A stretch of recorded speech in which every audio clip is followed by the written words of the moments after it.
Dear friends and colleagues, welcome to our third webinar, New War and Peace, organized monthly by the editorial board of the Caucasus edition. My name is Sevil Husseinova and I'm a co-editor at the Caucasus edition. Today we will be discussing the gender aspect of the Nagorno-Karabakh conflict from different angles. And for this purpose, we are joined today by gender specialists and activists. Please meet Milena Abrahamyan, an activist and a researcher of peace, gender, and conflict.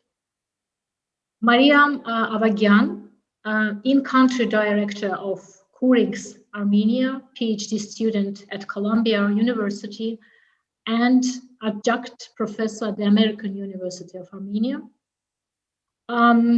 Hamida Giyasbayli, she is peace-building specialist and staff writer for OC Media. And Vahid Aliyev, who is an activist, queer historian researching sexualities, conflict, nationalism, and gender. And the webinar is co-hosted by my colleague, Philippe Gamegilian, editor at Caucasus Edition, assistant professor at the Kroc School of Peace Studies, University of San Diego. Phil, please, the floor is yours. Yeah, thank you. I'm looking forward to interesting discussion. Thank you very much, Sevil, for the introduction. Welcome to the audience, and of course, big gratitude to Hamida, Milena, Vahid, and Mariam for finding the time to join us today and talk about this rather difficult subject, and yet an important one. I'll briefly describe the format of today's conversation before passing the word to the panelists. We have 4 speakers, 2 from Armenia and 2 from Azerbaijan, and we have conditionally divided the conversation into 2 parts.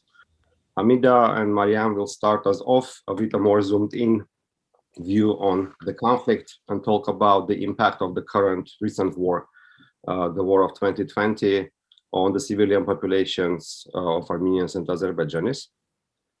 From there on, we will take a more of a zoomed out view, and Milena Abrahamyan and Vahid Aliyev will discuss the impact of not only this war, but of the 30 years of the Nagorno-Karabakh conflict on the gender roles in the South Caucasus, and specifically in Armenian and Azerbaijani societies.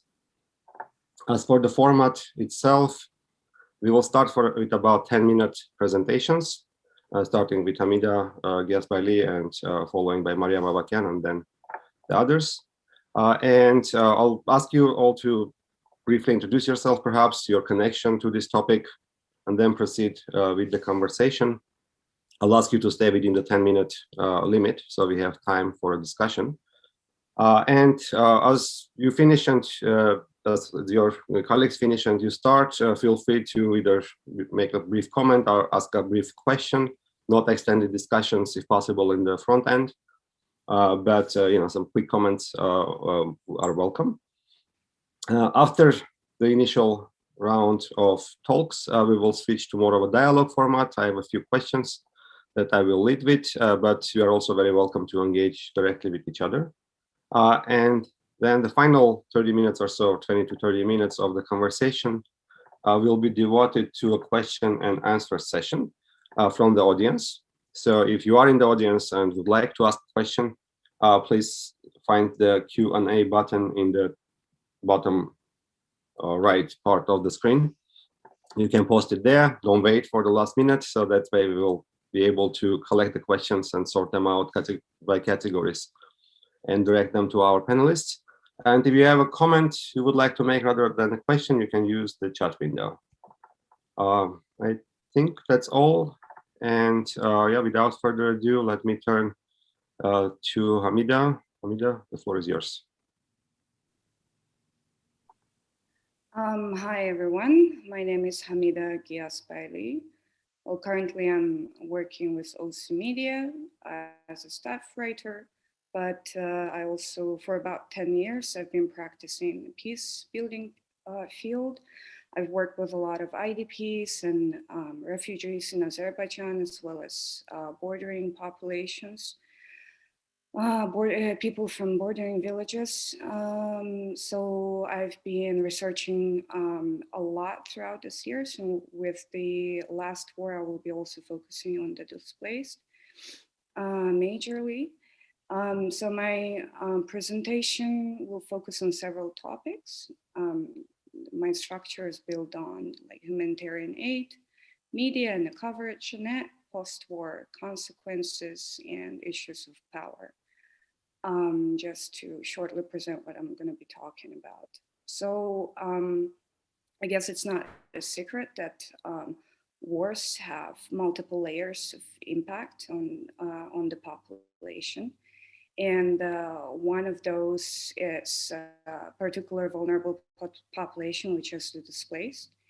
So according to Azerbaijani authorities, this recent war displaced approximately 40,000 people in Azerbaijan during the 44 days of this war.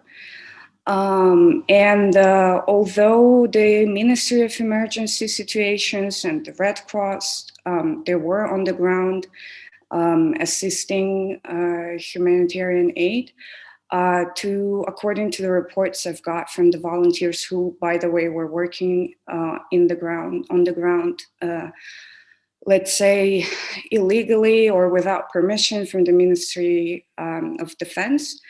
According to these volunteers, the state and the organizations that have been allowed into the area, they failed to provide acceptable, very basic needs like sanitary conditions, meaning like the mobile toilets and baths. There was a lot of food and medicine shortage. There was lack of appropriate shelter and so on, just to mention the very basics, right?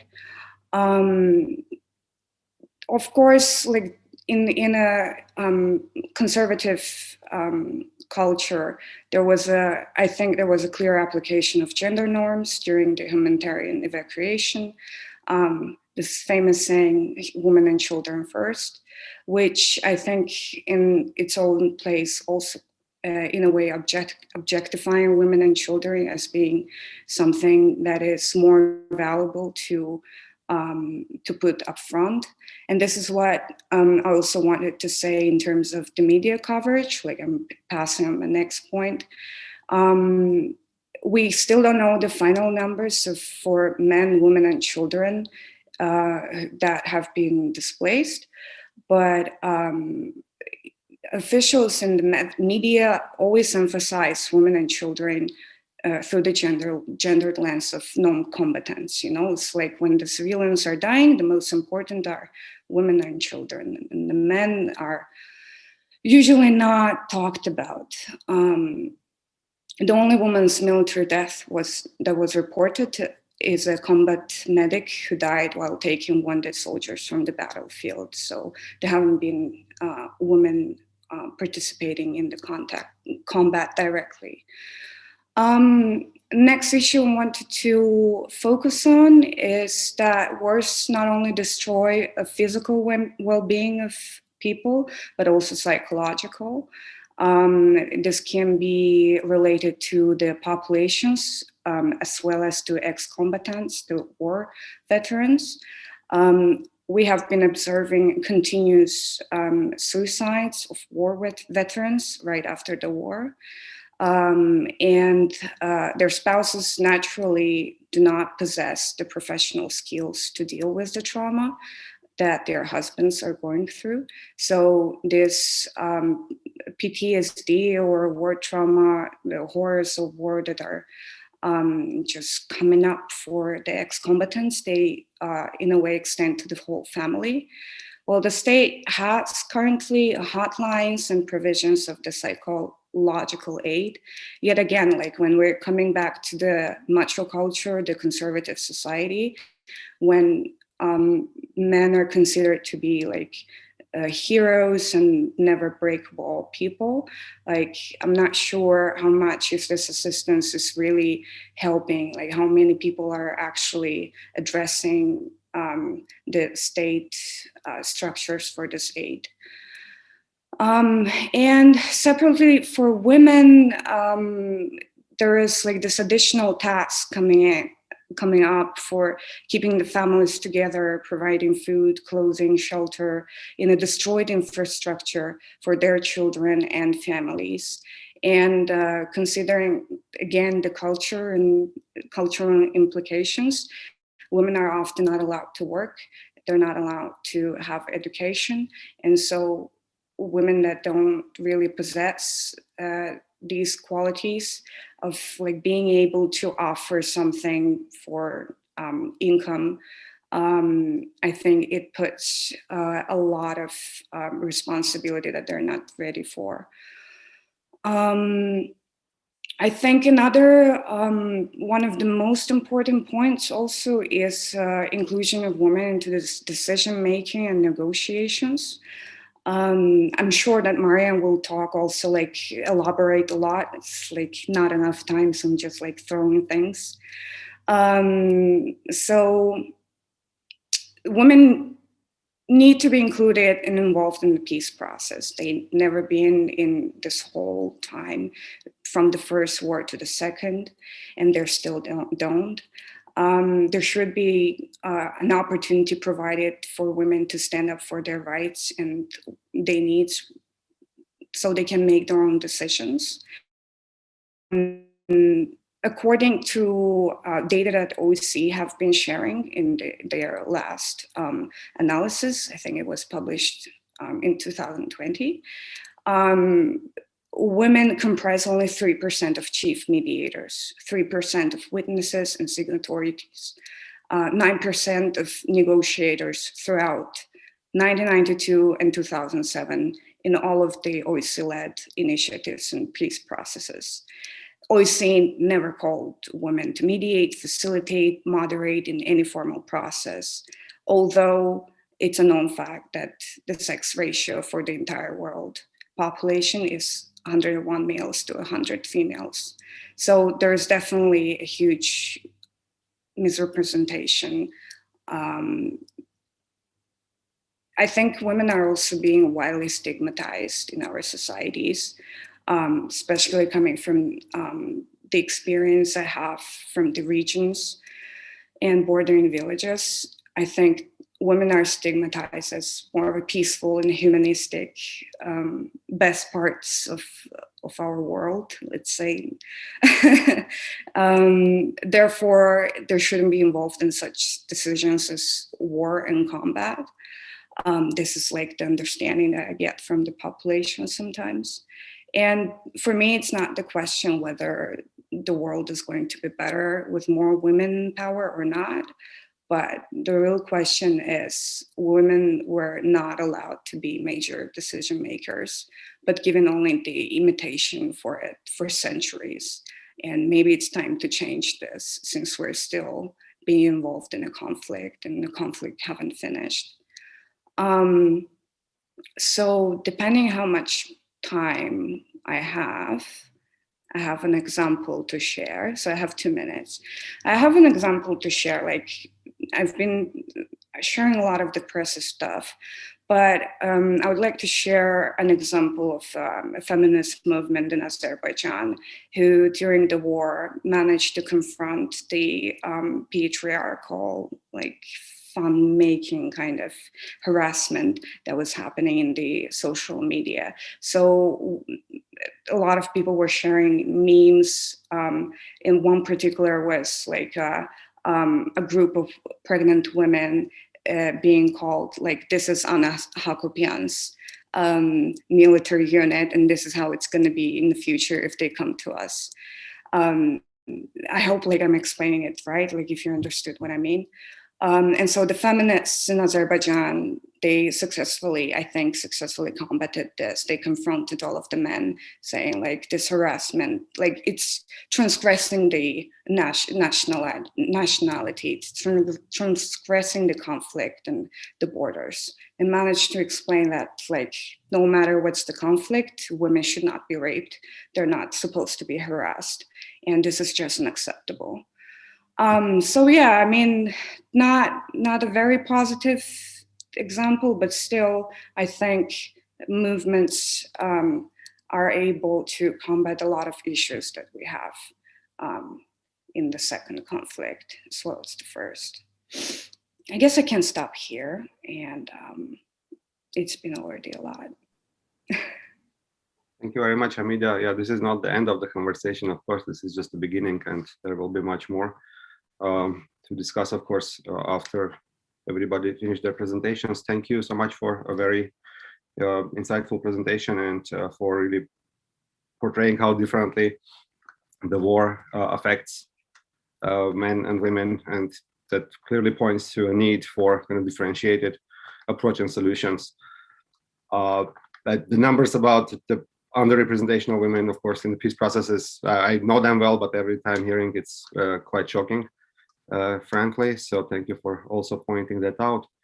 And now turning to Mariam Avagyan. Mariam, if any comments or reactions to Hamida's talk, please feel free. Also, if you could introduce yourself, would be great. And then you have your 10 minutes. Absolutely, thank you. I will introduce myself, I'll tell my story, and then I'll react to Hamida's comments. Hi everybody, thank you for having me here. I'm Mariam, I'm from Yerevan, born and raised. I'm currently pursuing my PhD in data science and electrical engineering, so if you have any questions about drones, you can ask me. But I'm also a professor of mathematics at the American University of Armenia in Yerevan, and the in-country executive director of Kooyrigs, Armenia. And Kooyrigs, basically, we've been around for about 2 years, but we started our humanitarian work after the Beirut explosion on August 4th, 2020. And then we vastly were involved on ground field work, even on the front lines, up to the front lines, actually, during the war. I would like to talk about 2 things today. So today's topic is gender and basically how war would affect minorities such as women and children and other vulnerable groups. I would like to talk about my experience, me as a person during the war, because I was in Armenia and we've done many trips to Artsakh, delivered medication and food and everything. And today's topic is very close to my heart because I have personally been affected by the war. My family members have been, friends, family, just like everyone else who is living in these times. The first thing that I'd like to talk about is how women have been impacted, the women who were kidnapped or killed. So the first example, I guess I'll be speaking in more examples than theory, but the first example is Alvar Tolmasyan. She was a 58-year-old disabled woman who was in the village of Karindak, and later on her body was found dismembered. Her legs and ears and other body parts were cut off. So seeing this and hearing this, it creates this psychotrauma that and the PTSD that Hamida talked about. It affects us in a different level. It's not just physical, but it's also emotional and traumatic. And we all know that this can be generational trauma also. The second example that basically I'm talking about this because we really need to fix this in some way is Mariam Najarian. She was a Lebanese Armenian who moved here after the explosion, and now she was kidnapped when she was trying to evacuate Berzor, get her belongings, but she was kidnapped, and until now we don't know what's happening to her.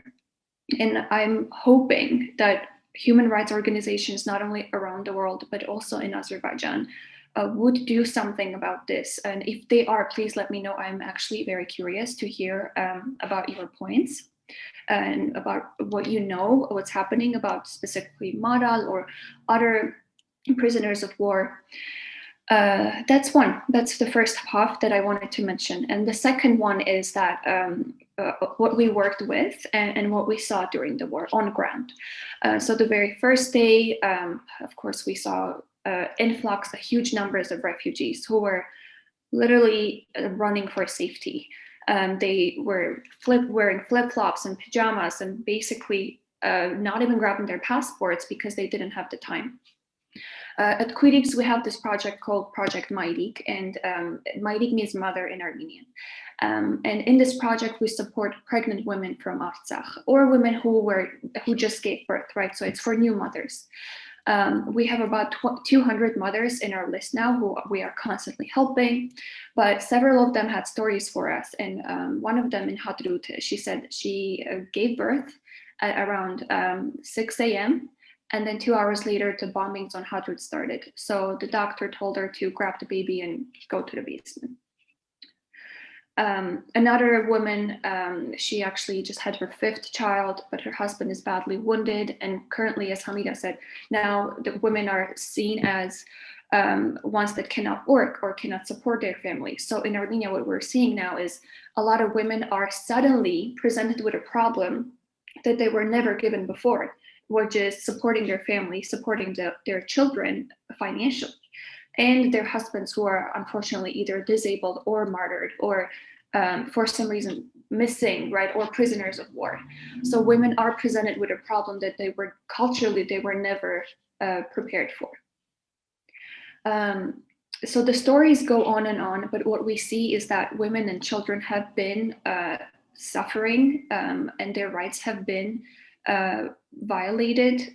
We also delivered food to bunkers. So for a month, women and children were in bunkers doing homework, just surviving and actually, or giving birth. We worked with a doctor who helped give birth in a bunker. So that's today's reality. We just, once again, we went through raising a generation who lived in bunkers for a month. And that psychotrauma stays, and that's something we have to think about if we are talking about coexistence or potential reparations.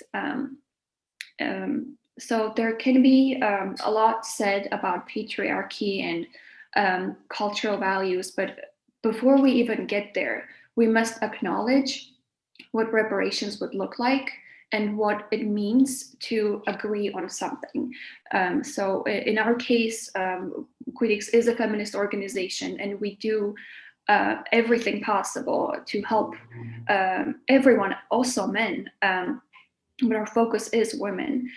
So when we talk about women's rights, we hope that that would be universal. So when we're talking about, say, Hamida's example, right, the sexual harassment threats about Anna Hakopian and her unit, and how that crosses a line, I believe there should also be a line when hospitals are being bombed, because there are people there. Actually, our team was outside of the Stepanakert hospital 5 minutes before it was bombed. And we had a Maidik there. We had a pregnant woman there. Thankfully, she's okay. But when we talk about human rights, I firmly believe that it should be universal and we can't pick and choose. Of course, that's easy to say, right? In a regime where it's unsafe for activists to exist, it's unsafe for journalists.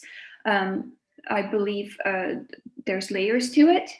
But the fact is that because we're here and we agree that gender has its own issues when it comes to war, I hope that we could agree on some topics. I guess that's it for me. If I have more time, I can keep going, but I would like to wrap up with this. Thank you, Mariam. Of course, you're raising important issues and really painting a picture that's very real, and seeing how the war affected the real people in real time. Certainly, the trauma of the war is there and has to be addressed. Again, I mentioned it prior to this too, but even trauma of the first Karabakh war was never addressed, and a lot of the atrocities that happened there never were anyhow addressed separately in each society. They were used more to promote the image of the other as an enemy or self-image as a victim, but there was never anything done to really rectify this, either through restitutions or any kind of work, psychological work. So I do hope that from here on we can move towards some transitional justice measures that will engage with both the psychological trauma of the societies, but also very individual traumas. And in a lot of cases, we do need to talk about restitutions, because individuals have been horribly affected. Families a lot of times are torn apart and uprooted, and that needs to be dealt with. Unfortunately, until now we have been focusing only on our victims, each of the societies, and all the work in this direction, especially on the legal front, is done in the European Court of Human Rights and other places against each other. Again, if we are to move towards a solution, I think it is extremely important to find a way to collaborate on this. So before we proceed, I will check. Hamida, any comments or reactions, or would you like to wait for later? Okay. Thank you. And great. Then thank you, Hamida and Mariam, for starting us off on very real issues. And let's again switch gears a bit, take a step back, and look into a bit more conceptual, perhaps issues of how the conflict, again, decades of conflict, affect the gender roles, gender identities in this region. And for that, I'm turning the conversation over to Wahid Aliyev. Wahid, your 10 minutes.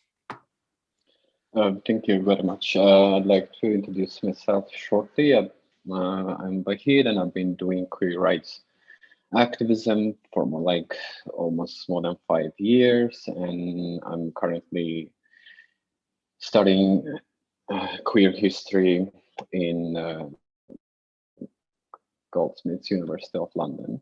And here I will try to focus on I will try to clear the topic of conflict and focus on more pre-war topics, the recent war, how queerness was constructed in our societies and our communities, and how they were constructed within the nationalist and patriarchal settings. For us, when we start discussing the conflicts, it is also important to understand how the ideas of nationalism and gender and also sexualities are interrelated to each other. And when we put these fields of studies together, it's easier for us to look at the very specific impacts of the armed conflicts and violence that have on gender population in societies. Because there is a close ties and relations between escalations of war and violence and manhood, womanhood, maleness, and queerness. The conflicts are gendered, and these gendered conflicts are producing the norms and the normativities and expectations of woman and man, or womanhood and manhood, maleness and queerness. While if we talk about the recent war, we can also add not man enoughness. And for us, in order to address the relations between people's gendered and queer subjectivities and the discourse of conflicts, I would like to to understand what is to be queer in our societies and how it was constructed within the nationalism during the armed conflicts. Mostly when we constructed the identity nationalism, or national identity, we try to find the countertype of what we are, and this countertype is being constructed something like abnormal or not normal at all.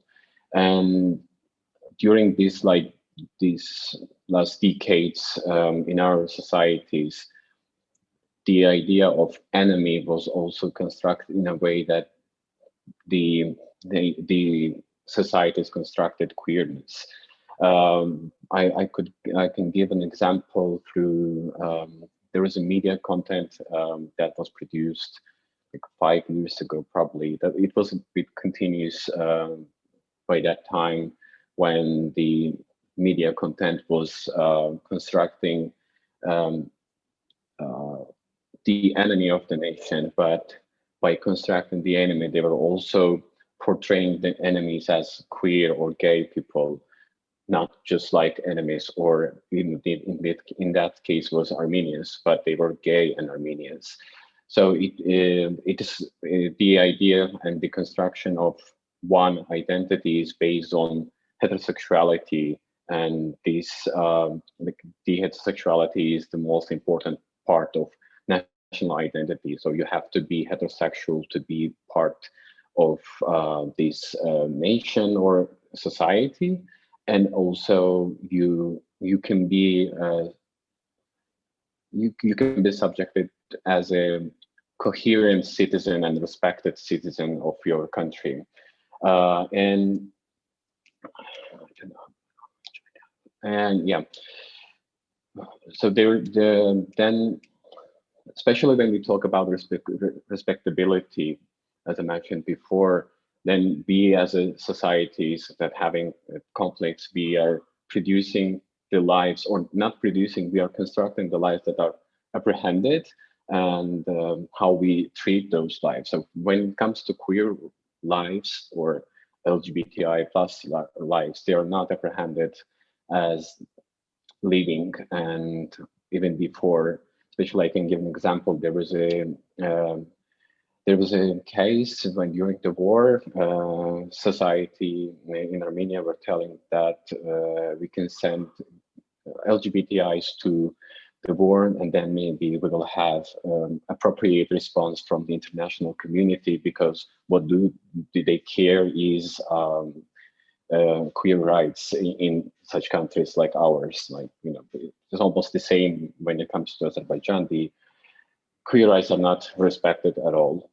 And but so when the people were treating queer lives as nothing worthy, and we can just disposable, and we can just send them to be killed by the enemy of our nation, because they're also some kind of enemy of our nations. And also, but beside these queer micropolitics that our societies were producing, there was also some kind of different dimensions going on from the LGBTI communities themselves. As I mentioned before, when people were telling that let's send LGBTIs to Nagorno-Karabakh, killed by the enemy, and then we will have international communities' reactions, then some groups in Armenia were doing something opposite. Like, there are a lot of LGBTIs going to fight actually in Nagorno-Karabakh, and they are fighting for this nation and for this country, for our societies, and we should respect this. So for me, when there is a lot of different human rights regimes that could be applied, like one human rights organization that protects certain lives, in this case queer lives, in one country, and do not actually apprehend the lives of the same people coming from different national identities or from different communities. So this homonationalism was coming up, especially during the last war. In Azerbaijani case, it was related to, as some activists framed it as a first gay martyr of Azerbaijan. There was an openly gay person who went, who I think voluntarily went to the war, but was killed. And then he and himself and his identity was constructed, and something like, look, gays are going to defend the motherland or fatherland, and they are dying for this society. So behind all this is just not only, sometimes like nationalism is becoming more powerful, that people or human rights groups or activists put it forward. They talk more about nationalism and like coming around this identity, and then not focusing on the actual work they've been doing with human rights, because human rights have no gender, no nationality, no other identity. It applies to everyone, and everyone has that rights. So I've been observing these homonationalist discourses that were coming from the last war, and I'll also there is hegemonic representational politics and culture that actually produce these universalized sexual identities that could be apprehended by some societies and groups, but then the same apprehended but applied only one territory is not going to be applied to another. So there, these, especially the last war, and also these these decades of the ongoing escalations, that constructed the idea of what is queer in complex settings, what is normal and what is abnormal. I think I'll stop here now. Maybe during these during the Q&A sessions, we'll discuss more. Thank you. Thank you, Vahid. Thank you for bringing a new perspective into the conversation. And your talk reminded me of the book I recently was reading by one of the, I believe, most important contemporary writers, Judith Butler, When is Life Grievable? And essentially the question she poses is who is considered human? And we are well aware of dehumanization of each other in our societies, right? The other one, as in Armenians in Azerbaijan, Azerbaijanis in Armenia are not considered, essentially humans are considered expendable. But I think you're pointing out something important, that there's continuous war and it goes on for decades. Not only prescribes us very particular roles, gender roles, as in men have to be strong soldiers in a very heterosexual sense, and women have their role as supporting actors of the soldiers. So anything outside of that is seen as essentially also effectively non-human and expendable.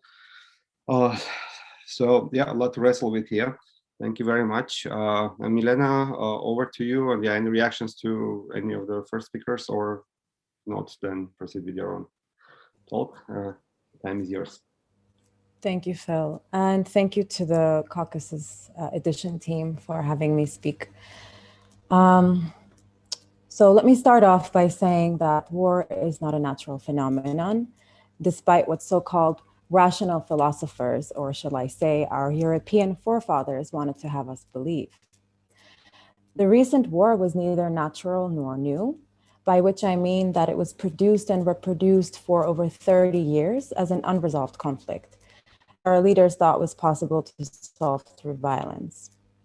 And it's not surprising that violence was the chosen method, given the increasing militarization we have experienced throughout the last 30 years. So as a result of this militarization, we have basically normalized the inevitability of war and the need for acquiring more weapons. Given that within the gender binary, violence and domination are attributed to the masculine domain, we can say that the belief in the inevitability of war is also a very masculine notion. So throughout these past 30 plus years, we have also become masculinized through militarization. The fact that the promotion of an army nation in the Armenian context has been on the agenda for the past 5 or so years shows just how much we have normalized this. So particularly with regard to the Nagorno-Karabakh conflict, this belief that war is inevitable is directly tied to the belief that enemies are inevitable. And obviously my friend Vahid spoke about this. So we have seen a continued rise in enmity between our peoples for the last 30 years, which has taken on a gendered form, both for the ones hating the other, but also for the hated. So what I mean is that the one who is the best at hating would usually be using language that is meant to effeminize the other, or show the hater's power through use of curse words, which almost always use women as objects meant to be degraded and dominated. Obviously, where there is growing production and reproduction of an enemy other outside of national borders, there is growing construction of an enemy within national borders. So within the patriarchal gender binary, the enemy is always a feminine other. So whether the enemy is the Armenian other or the Azerbaijani other, they will always be hated, aggressed, and portrayed as effeminate, weak, immoral, etc. by one another. So in a similar way, anyone within the national borders who does not aspire to and practice traditional gender roles and sexualities becomes portrayed as effeminate and immoral, regardless of which national borders they reside in. So Wahid spoke a little bit about this, and I just wanted to reiterate, because I think it's such a crucial topic crucial issue for gender and how enemies become constructed. So within the same national borders, calls for non-heterosexual and gender non-binary people are made to supposedly be exiled from within the nation because of this fear that such people will corrupt the so-called traditional family values of that nation and become an obstacle to reproducing traditional gender roles. So before the recent war, we have heard such calls in Armenia, for example, to send gays to Baku.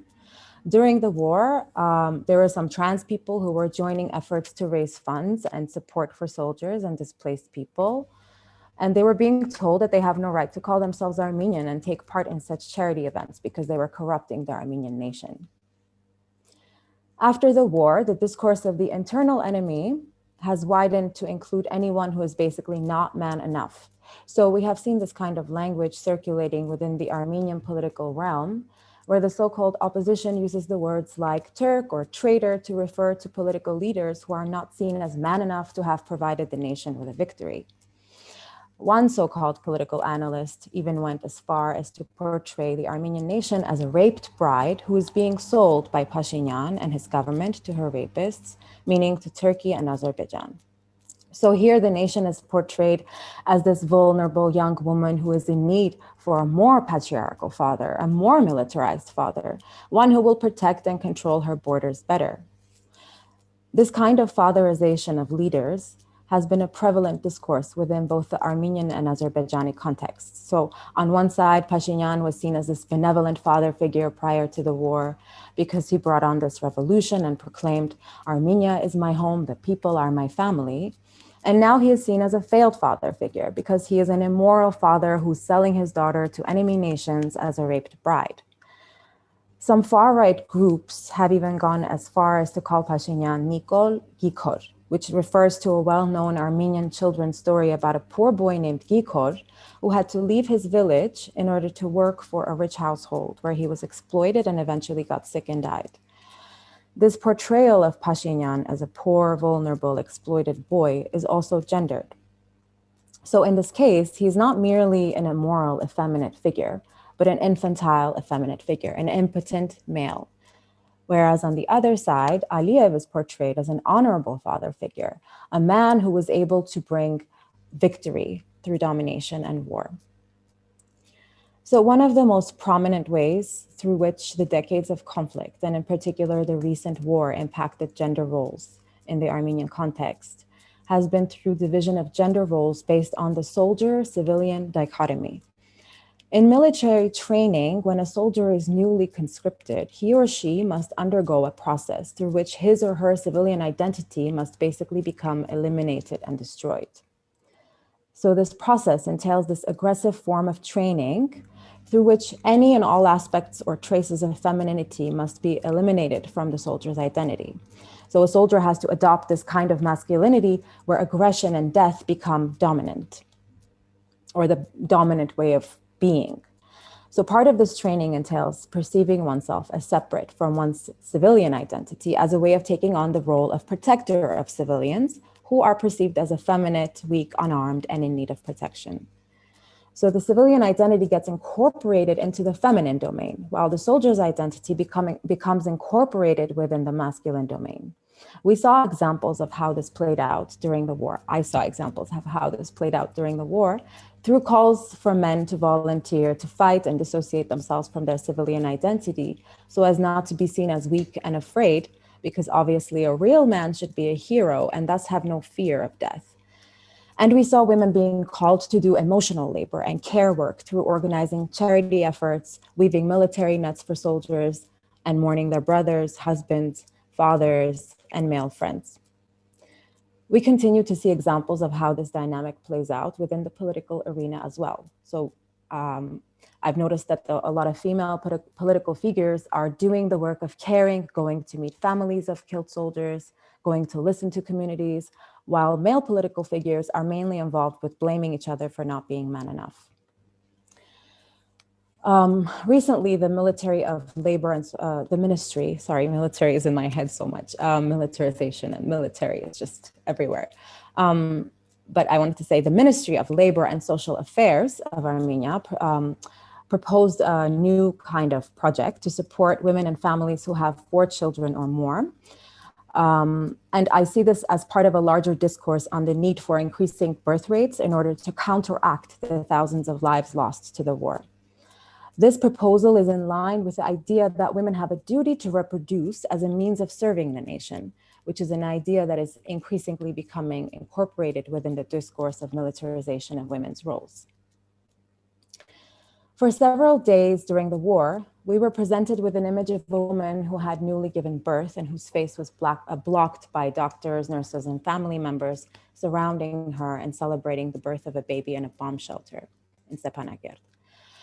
She was presented as a hero for giving birth under such violent circumstances. But women often give birth in Armenia and so many places all over the world under circumstances that dehumanize them just as much as war dehumanizes all of us.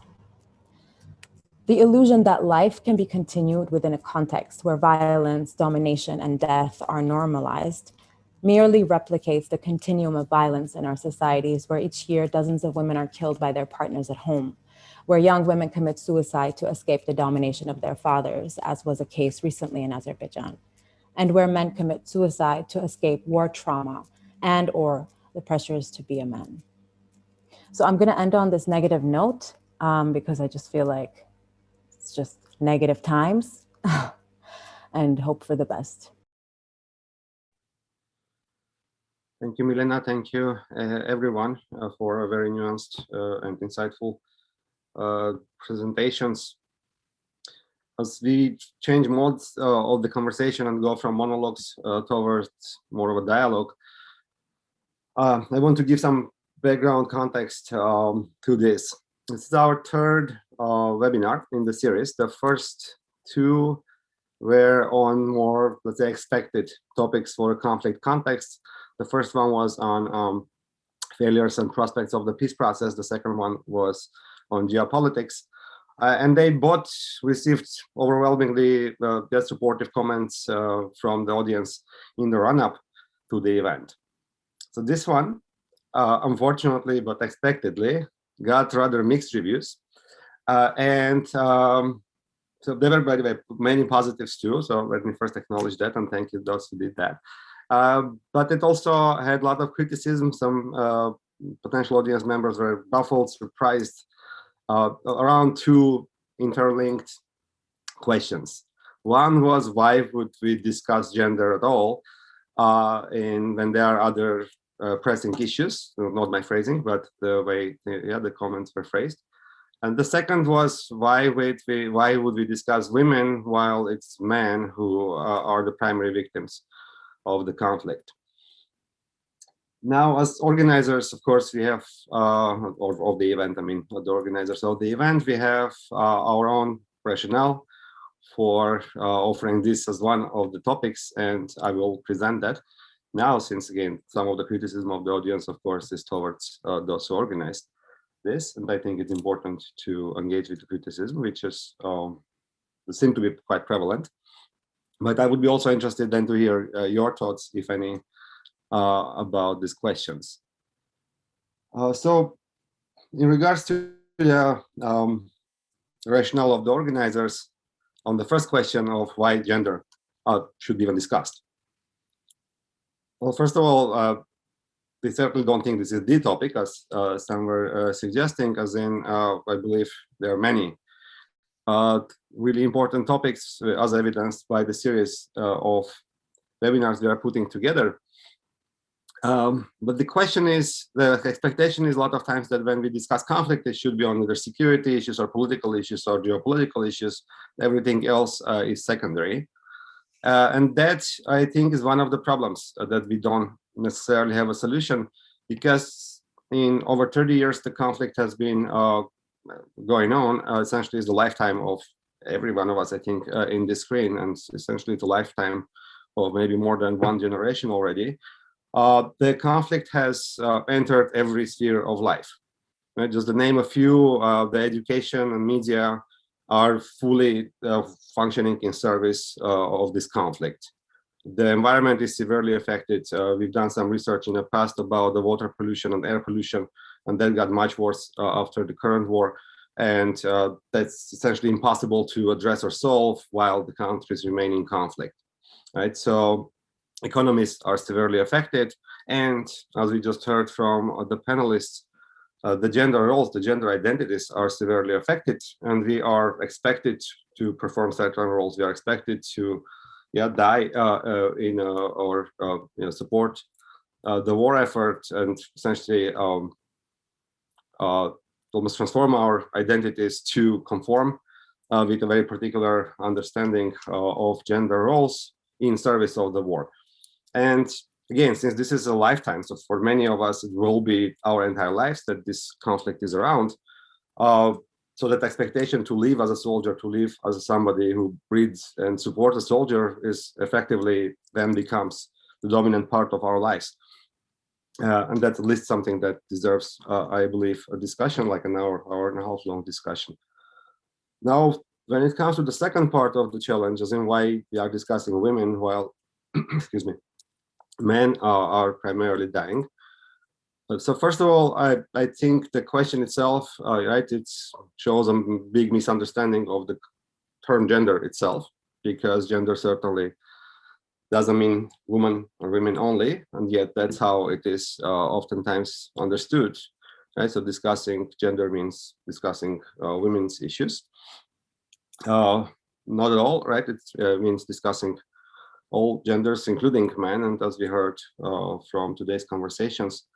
What I think it means, though, at least for me, is that and as Vahid and Mariam and Hamida and Milena, everybody today discussed that this conflict puts a very particular expectation on people of different genders, and it affects us in a very different way.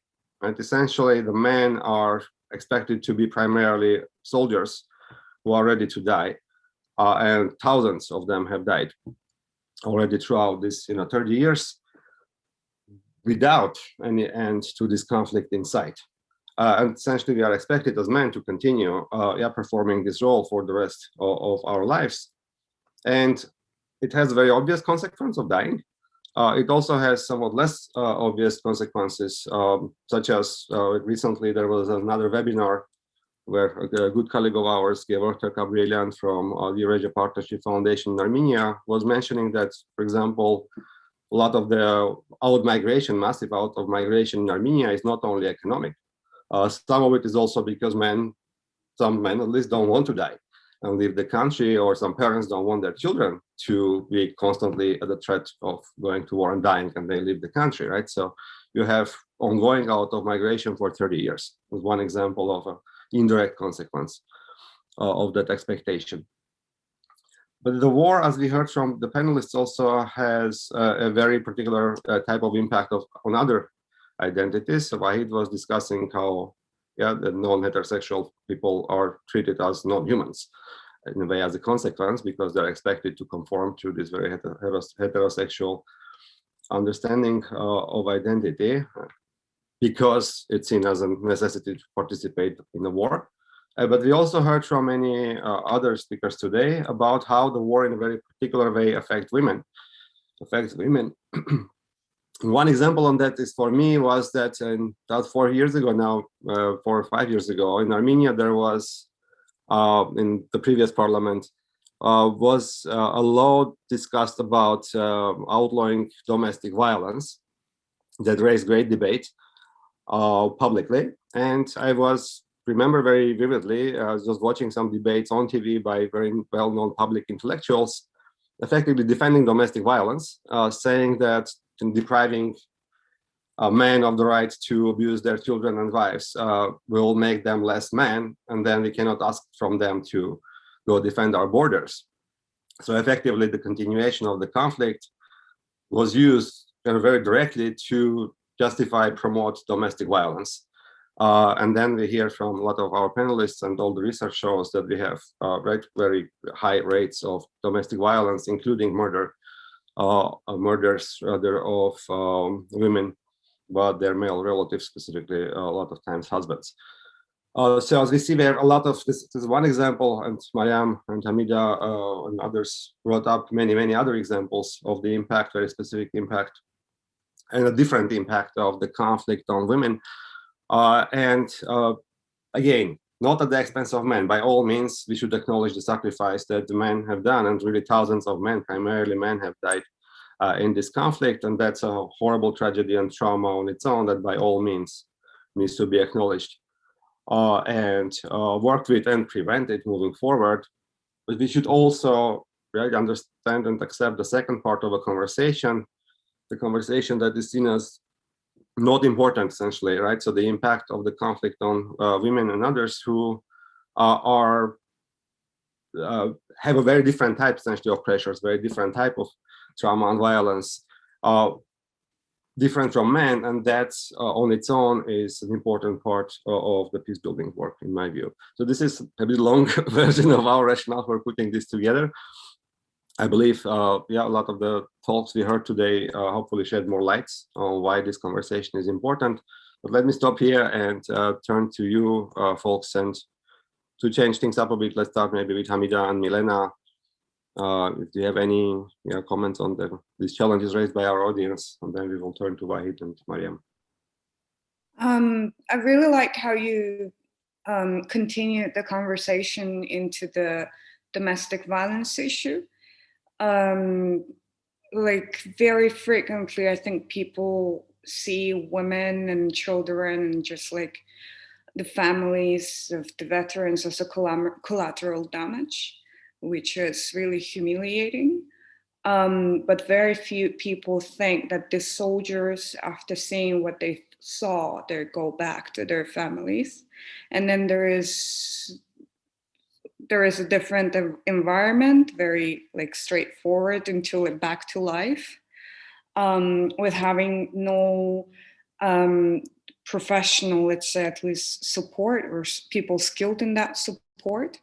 And so taking an example for Azerbaijan, for example, we've been saying, at least from the media coverage, right?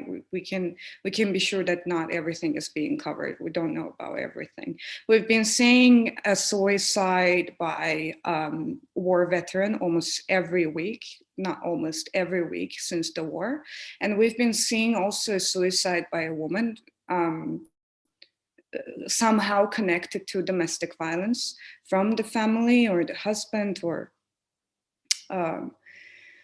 mainly from the family. So also every week. And of course, like connecting these things from previous practices, from previous years, practices that can examine the wars and the conflicts, armed conflicts, we could somehow connect those. Yet I don't want to speculate more, right?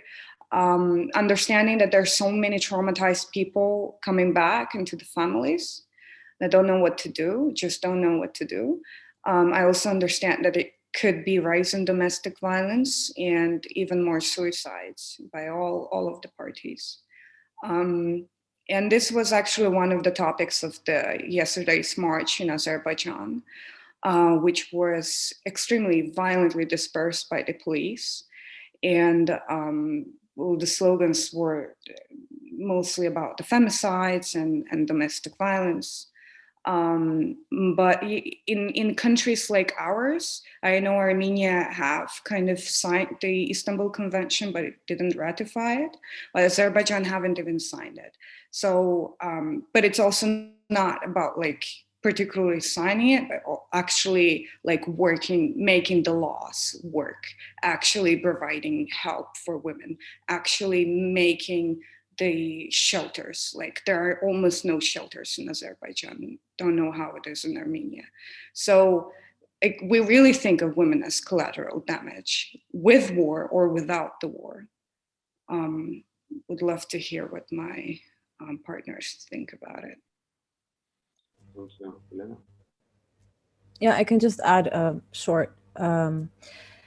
I was reading something recently about trauma and war and PTSD, violence. And I remember seeing one statistic about how more women have been killed by their partners, soldiers, I'm assuming American soldiers, but maybe, than soldiers during the Iraq and Afghanistan war.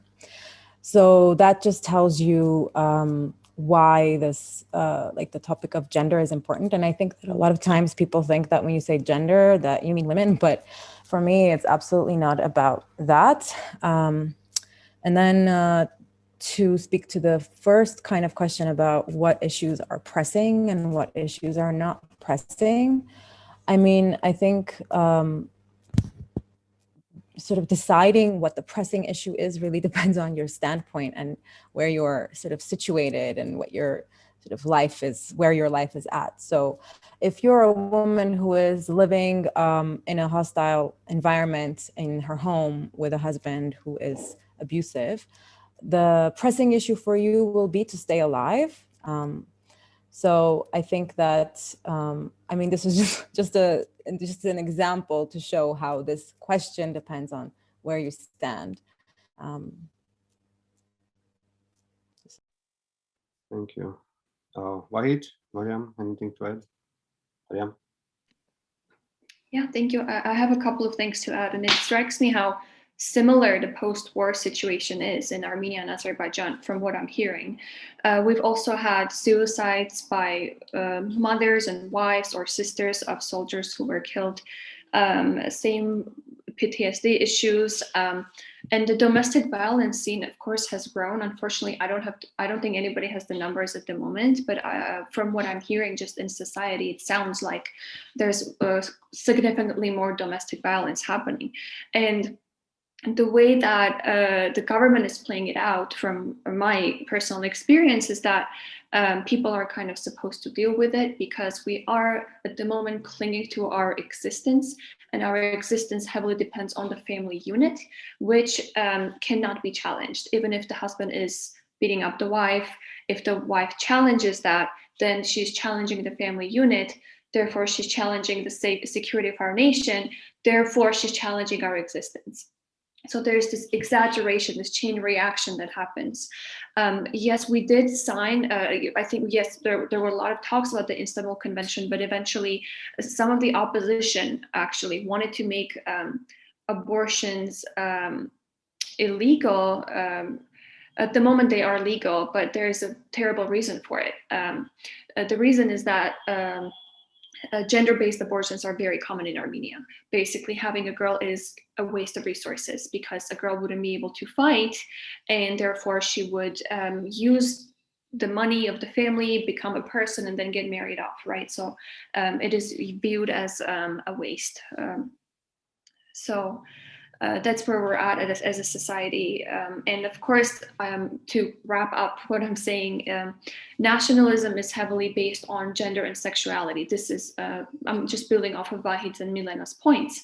And what we see that gender is, in my opinion, the very reason of all of this. It all stems from masculinity, toxic masculinity, and how genders are represented. I had a thought that slipped my mind. But oh, right, one last thing that I would like to mention is from what I saw around me. Let's say we go to a village or we walk in Yerevan. There were many times I didn't see men around me. Many times there were villages that had absolutely no men left. Everybody was going to the front lines, preparing in some way to fight in the war. So everything was left on the shoulders of women. When we were working with different NGOs to support, do humanitarian work, overwhelmingly there were women. The society was run by women.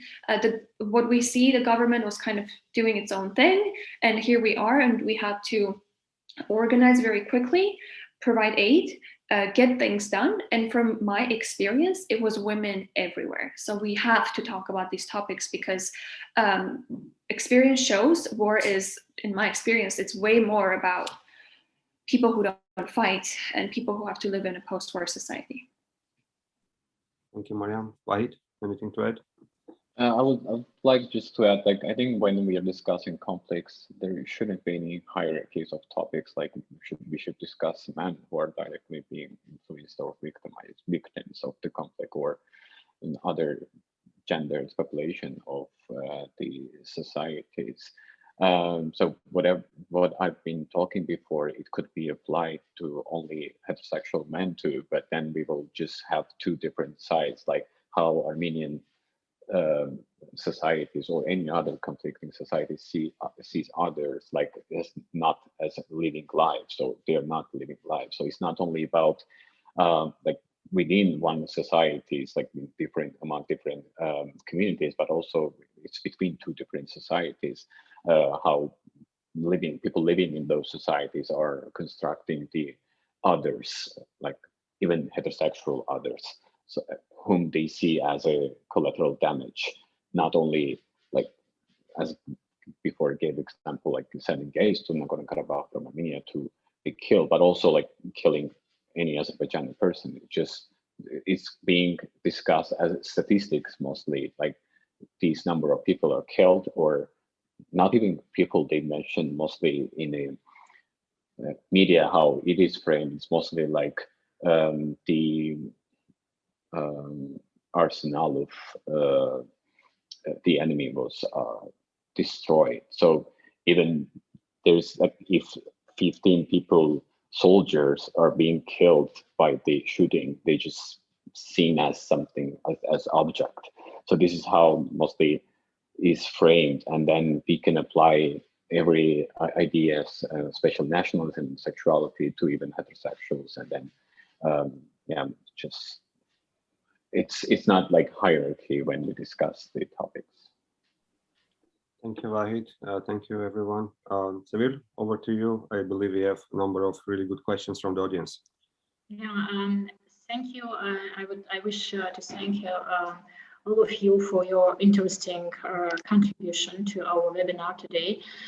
As you know, it's not a coincidence that we have set the date of our webinar for today. Just yesterday, we could observe how feminist activities were trying to organize the 8th March in Baku and how this attempt was suppressed. We know that feminism movement is relatively young in the South Caucasus, but still they are getting much more public. And feminists also raised their voices during the war and the Second War. And I'm wondering how feminism is associated with anti-war movement. Are there any special feminist agenda towards Nagorno-Karabakh conflict? And maybe Hamida or maybe Milena could answer, and other panelists as well, to this question.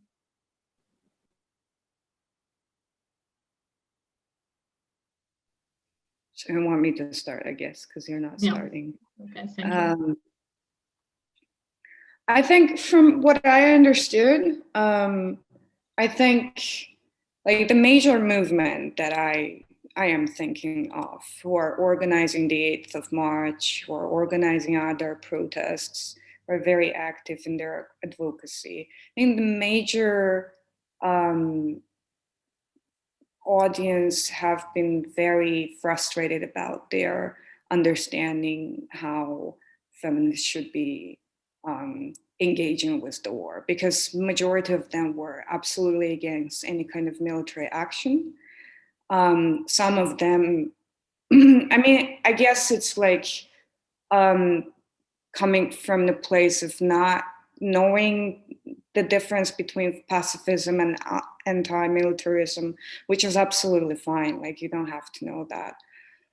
But a lot of people have been challenged really to like having to explain what they mean by anti-militarism or like pacifism, like even blamed for not wanting to defend themselves or not wanting to get the lost territory back, or like getting IDPs back to where they belong. So I felt like there was incredible amount of judgment because there was this one particular group that is being like constantly blamed for something, like judged for something that they're doing. So that was like a very easy target for people to just like go on using as a, I don't know, like a beating doll during the war. So it's not like all of the feminists are anti-war, but the major leaders of the movement, major activists, they've all been against that.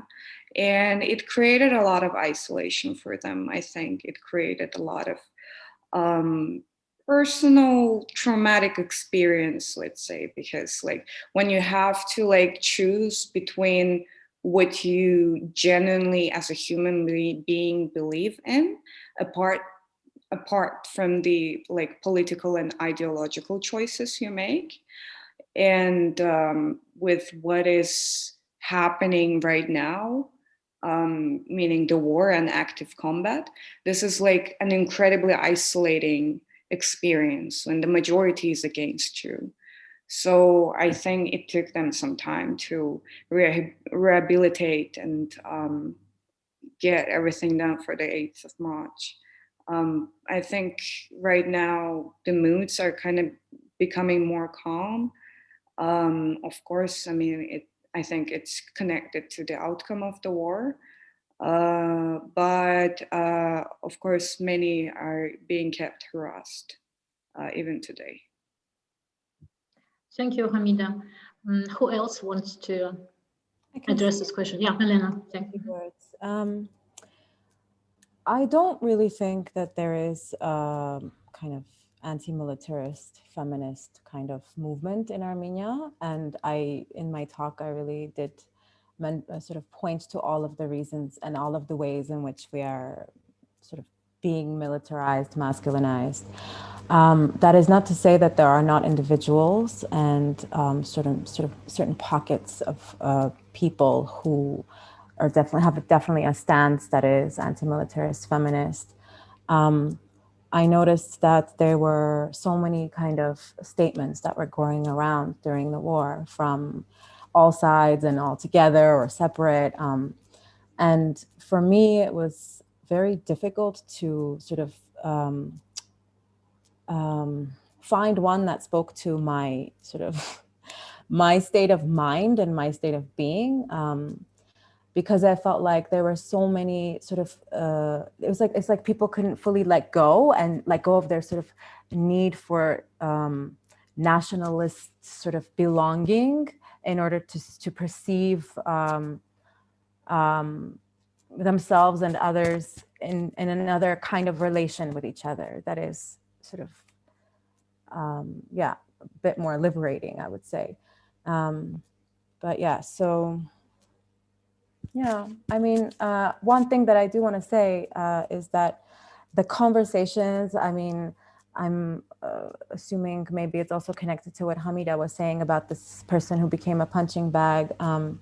Maybe it's not that person and I'm thinking of someone else. But I feel like there were so many opportunities for people in certain groups, I guess, feminist groups, leftist groups, to kind of have conversations and disagree, but I had never seen that kind of moment before. So obviously it was during the war, so people were all, emotional. But I felt like that was a kind of hopeful thing for the future. And hopefully that can keep being built upon by us and anyone else. Thank you, Milena. If Mariam, Yes, thank you. To add to what Milena said, so what I experienced was an increased number of death threats during the war, and it's something I'm used to as a feminist, as a queer person. It's just, I'm used to that. But during the war, that increased, and the reason for that was no matter how much humanitarian work we did, no matter how much help was sent by me or by my friends or the organization, it didn't matter, because the feminists and the gays were the reason why we're in this situation, right? All these statements and how we're the ones to blame, etc., etc.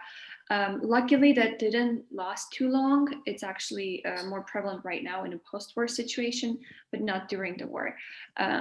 But naturally, because Armenia did not start the bombing in this case, right?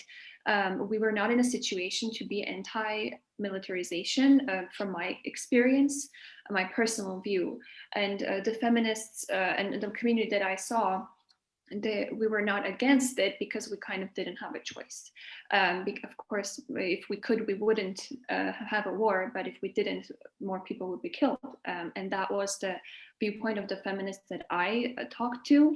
And I believe that's the reason why they were not against that. Still, there was a very small number of people who were openly against it, but I believe it wasn't safe for them to voice their opinion. So usually what we saw was if somebody wrote a Facebook post saying I am anti-war, they would be heavily criticized. It would physically be unsafe for them to say that.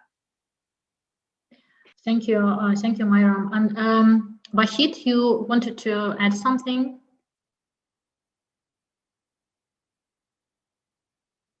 Vahid, please. No, he says no. Sorry. Oh, okay. So we have some questions in our Q&A section, and the question is about, it's from Georgia. If I am pronouncing the name wrongly, please excuse me. Thank you for your discussion coming in the wake of International Women's Day. Can you share examples of women working as peace builders in either country as well as across the two countries, and what kind of challenges they are facing working in this field, in the field of peace building? Who could address this question?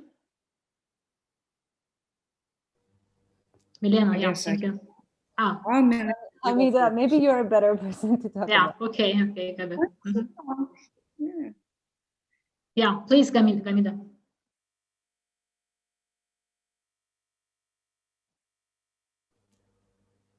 Hamida, okay, yeah, sorry, okay, yeah, Milena, the floor is yours, please.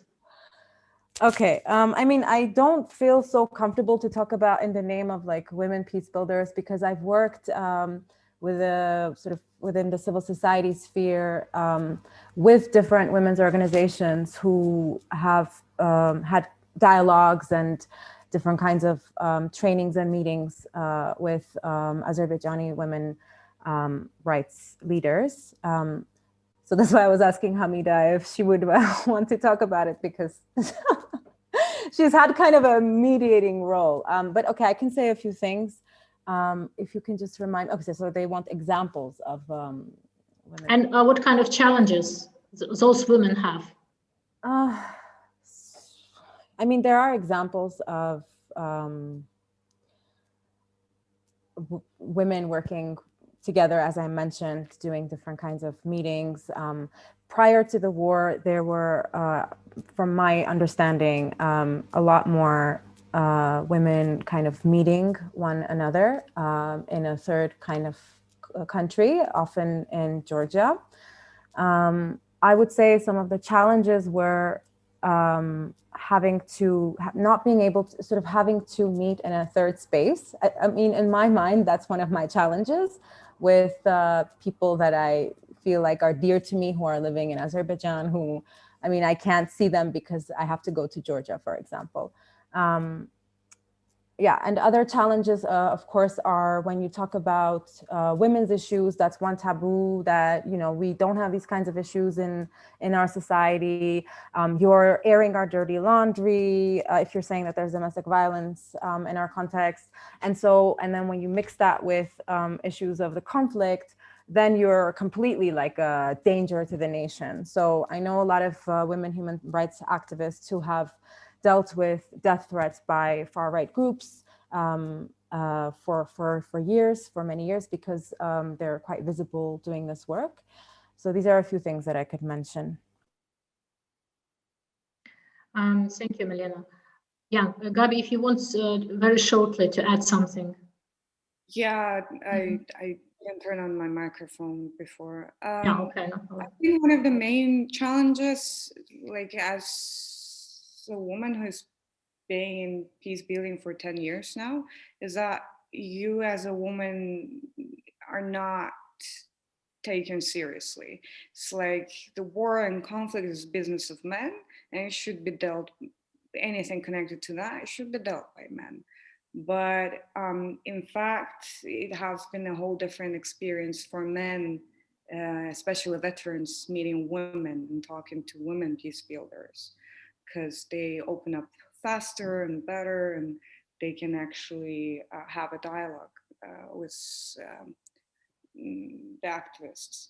But I think like the main problem is basically being taken seriously as a professional, and as someone who can really observe and advise something important to NGO sector or states or any other kind of key player in the conflict. I think also, well, for Azerbaijan in particular, a challenge is generally civil society work. Having like almost no civil society existing, it's generally a big problem. That there are not many women left, not only women, but generally people who are working in peace building. Thank you, Hamida. And other panelists want to add to this question, or if no, Phil, yeah, I turn it over to you, and please, yeah. Sorry, one more important question I just noticed in the Q&A section I want to ask, and then a final one. So the one I saw was that in even early 90s, we passed laws in both Armenia and Azerbaijan about gender equality, right? So the legal framework is all there, not to have all discrimination and domestic violence and women's underrepresentation in government, in the negotiation table and so on that we are discussing. So why is that, do you think, that despite having 30 years a good legal framework, in principle, on paper, the commitment to gender equality, we are not there? So the question was more, do you think the conflict is influencing it or not? And partially you discussed it, of course, but if there are any further comments on that. And I guess the follow-up question can be, what can we do, right? So normally a problem, you would say, okay, we need to change the law. The law seem to be already in place. What next? And yeah, Wahid and Mariam, we haven't heard from you for a while, so if you have anything to add, let's start from you. Okay, I can start. That's a great question. I've been thinking a lot about this because as we see, it's been 30 years and the same question is coming up, and maybe it's even worse in some ways. And what I thought could be an answer to this is changing cultural and educational perspectives. So in education, we see different stories about history, and depends who wrote the history. It sounds different. History in Armenia is different from history in Azerbaijan. And attached to that, we have some political agenda that is being taught in schools and kindergartens and other institutions. This then creates this cultural environment where we see that these nationalistic views are enforced. And there, as we mentioned, nationalistic views are actually gender and sexuality views also. And that's where the stem of the problem lies. There's no law enforcement. The law enforcement is not effective because of this, I believe, because of this chain that starts at education and cultural values and ends with predominantly male, basically patriarchy. Thank you. In fact, I've been studying the textbooks quite a bit, and I would say of course, they are somewhat different, but in terms of a narrative, they are rather similar. So, right, both of them are very heavily focused on a victim story, self-victim story, and portraying the other one. as a very violent enemy. So the plot line, let's say, is somewhat common.